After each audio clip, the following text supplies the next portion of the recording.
wanted to work through the worksheet on Faraday's law. It's actually a worksheet that covers a number of the right-hand rules that we've met. The right-hand rule for the direction of the magnetic force, and also the right-hand rules related to the direction of the magnetic fields around electrical currents. It also involves the magnetic force law, and it involves Faraday's law. So all of those things are wrapped up in this problem. We're asked to imagine the following situation. We have a square loop. The lengths of the sides of the square are denoted lowercase l, they're 20 centimeters. And that loop is moving into a region of magnetic field, where the magnetic field is emerging from the screen.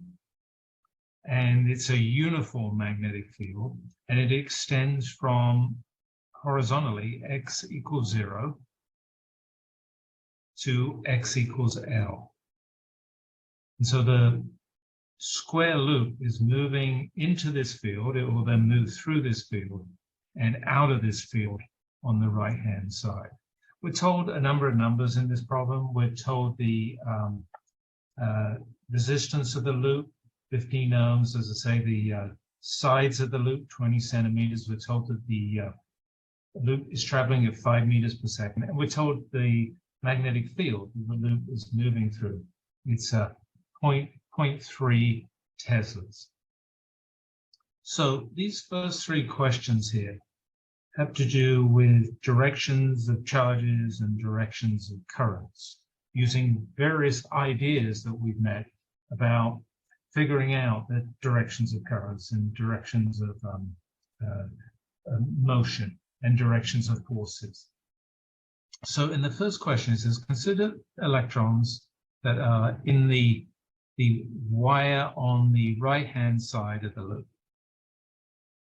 These electrons are moving into a region of magnetic field, so they're moving towards the right. And because they're in motion and they're in an magnetic field, they're going to experience a magnetic force. And we're going to figure out the direction of that magnetic force from the direction of their motion and the direction of the field using the right-hand rule that describes the direction of the force in terms of the motion in the field. So with that right-hand rule, the way I use it is I point my fingers in the direction of the motion. I curl my fingers in the direction of the field, and then my thumb would point in the direction of the force, magnetic force on a positive charged particle. So if I do that in this case, the motion of the electrons, or the motion of, say, an electron, let's think of one electron, is over towards the right. The magnetic field that they're immersed in is coming out of the screen. I'll denote that by this dot here. And so if I point my palm of my hand towards the right and curl my fingers out of the page, my thumb is pointing downwards, down towards the bottom of the page. Now that would be the force on a positive charge. Electrons are negative charge. So the force on the electron is up the page in the vertically upwards direction. And so that's an application of right-hand rule to figure out the force on the electrons, and they're being directed upwards. In the second question, it says, if those electrons are being pushed upwards, what direction is the current due to this magnetic force? Well, electrons are negatively charged. The direction of current is the direction that positive charges would move. If electrons are moving upwards, then that corresponds to a current that's downwards. So the current itself is downwards. The third part of this question here, this says, use another way to find the direction of the current that's flowing in that wire. The other way to find the direction of the current that's flowing in that wire is a part of Faraday's law of induction. It's Lenz's law. So Lenz's law says that when the flux through a loop, such as this loop here, is changing. And that flux will be changing when it starts to move in the region of the magnetic field. There'll be more and more field lines coming out of the screen through the loop, so the flux will be changing. Lenz's law says that the induced field, not the original field, but the induced field due to the induced current, that will oppose that change. That will try and counteract that change. That will try and cancel out that change. So if the field is coming out of the screen, the original field, if the flux through the loop is increasingly coming out of the screen, then the induced field is going to try and counteract that. It's going to try and counteract that by being a field that goes into the screen. So B induced here, I'll just denote it this way, will go into the screen, because it's going to try and counteract the original field that's coming out of the screen. If the induced field is going into the screen, we can find the direction of the current around the loop. You know, is it counterclockwise or is it clockwise? We can find that direction of that current using another right-hand rule now, which is the relationship between the current flow around a loop and the magnetic field through the loop. So in this particular right-hand rule, you point your fingers, or you curl your fingers in the direction of the current, and the thumb points in the direction of the field. So in my particular case here, I'm going to point my thumb in towards the screen, because the induced field is in towards the screen. I find that the induced current is going to go clockwise around this loop here. And so on the right-hand side of the loop, which is what we're interested in, that current is heading downwards. So what we've just done in these first three parts of the problem is figure out the direction of the induced current in the loop. And we've done it in two different ways. The last way we did it was Lenz's law, Faraday's law, and thinking about induction inducing this current. The first way we did it was to think about the electrons moving in the forces on the electrons in the field, the corresponding current of the electrons in that moving field. Both ways of thinking about the problem, they're just alternative ways of thinking about what's going on. Both must agree, because they're explaining the same phenomena. They're explaining this induction process. And so both these ways of figuring out the currents agree. They're both dealt with. The next part of the problem in part D asks us to think about the size of the current that's induced in the loop. So I'm actually going to calculate the size of the current. That's the induced current. And to think about the size of that current as the loop moves into the region of magnetic field, moves through the region of magnetic field, and then on the right out of the region of magnetic field. So there's three distinct regions here for the loop moving across the page. As the front or the right-hand edge moves from x equals 0 to x equals lowercase l, during that period of time, the loop is entering into the field and the flux is increasing through the loop. As the right-hand edge of the loop moves from x equals lowercase l to x equals uppercase L, that's the width of the magnetic field, there is flux through the loop, but it's not changing. It's always the same flux through the loop. And then as the right-hand edge of the loop moves from x equals uppercase L, so it just starts to come out of the region of the magnetic field, to x equals uppercase L plus lowercase l, then it's completely out of the magnetic field. In this third region here, there's a change in flux, but it's a decreasing flux. And so if you were to picture the flux as the loop is moving left to right here, it's increasing, it's increasing, it's increasing to this point. It's constant, it's constant, it's constant to this point. and then it's decreasing and decreasing to 0 at this point. So this left region is a region of change in flux. We're going to see an induced current. This right region is a region in change in flux. We're going to see a induced current. This central region here, the flux actually isn't changing. And so there we won't actually see an induced current. Now, in the question, it tells us to take the counterclockwise direction as the positive direction.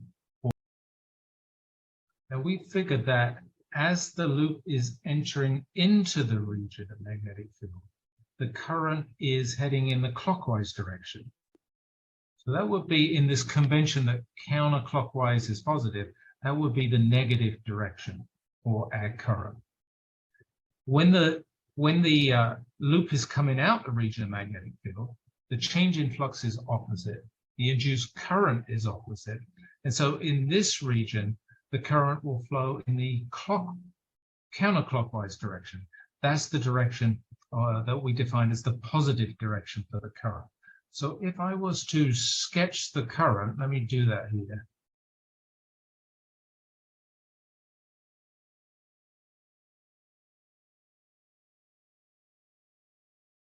It's going to look something like this. So a current that's flowing as the loop enters the region of magnetic field. It's a constant current as it constantly moves with constant velocity into the region of magnetic field.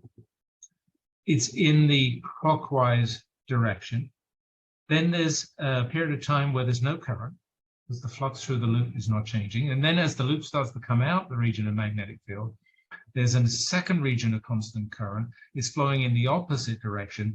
Here it's flowing counterclockwise around the loop because the field is, the flux is going down rather than over here, the flux was going up.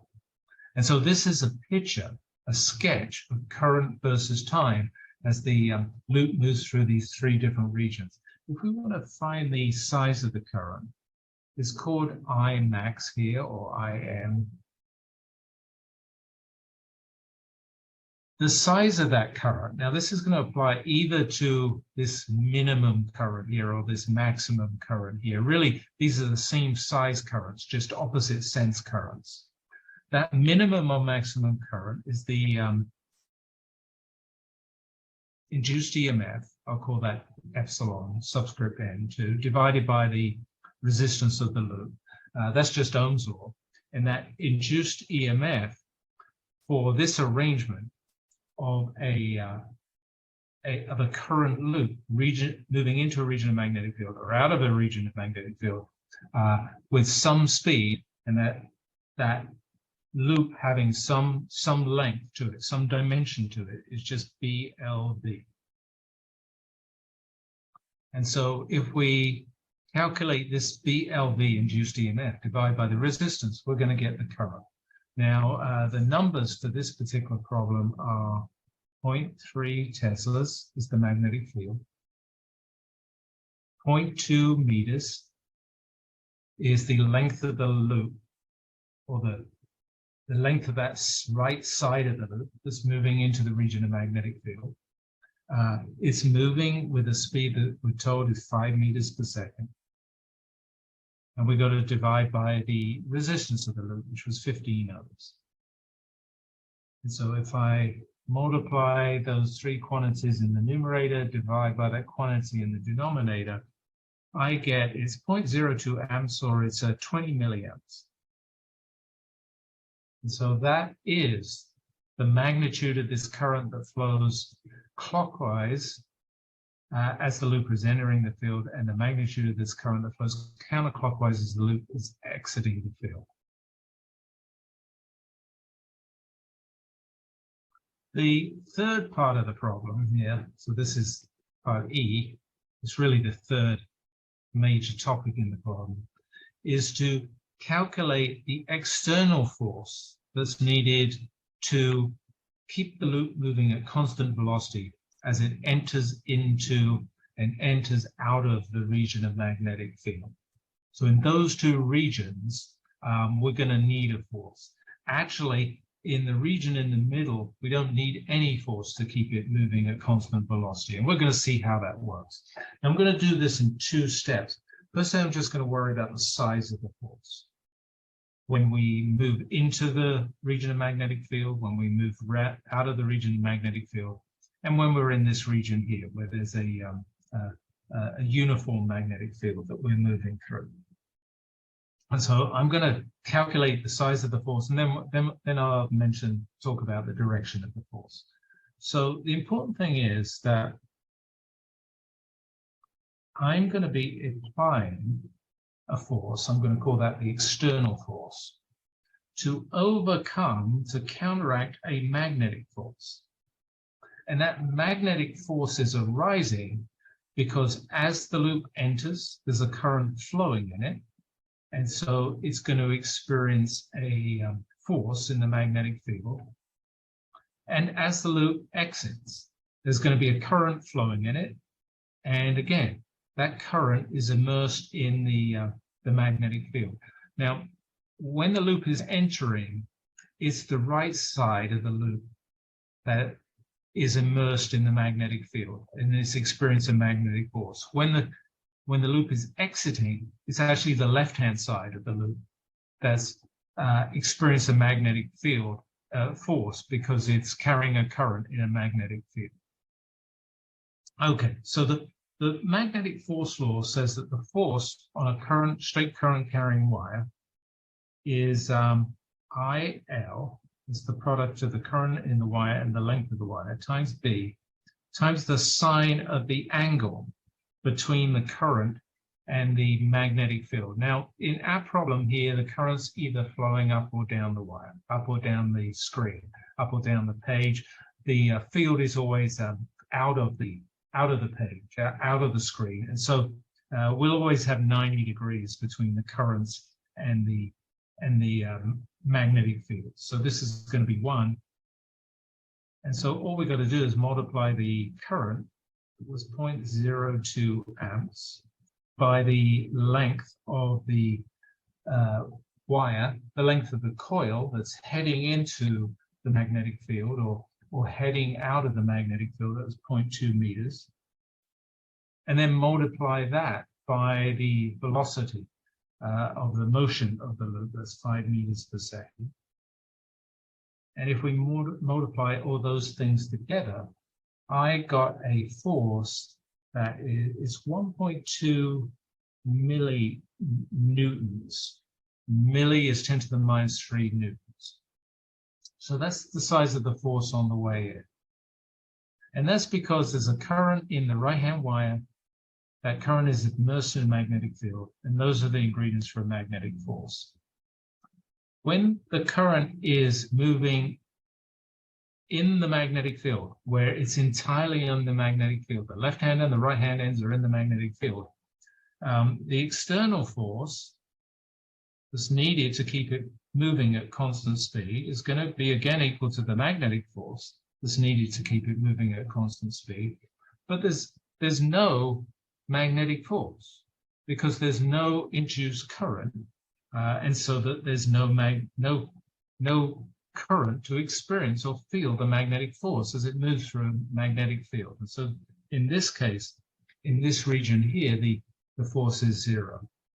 What about on the way out? Well, again, the basic idea that the external force that I need to supply must be counteracting the magnetic force that's being exerted. It must be the same size as that magnetic force.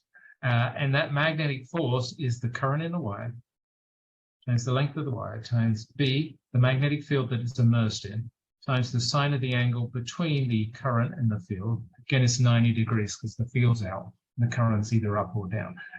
Again, in this case now, as we're moving out of the region of magnetic field, we do have a current.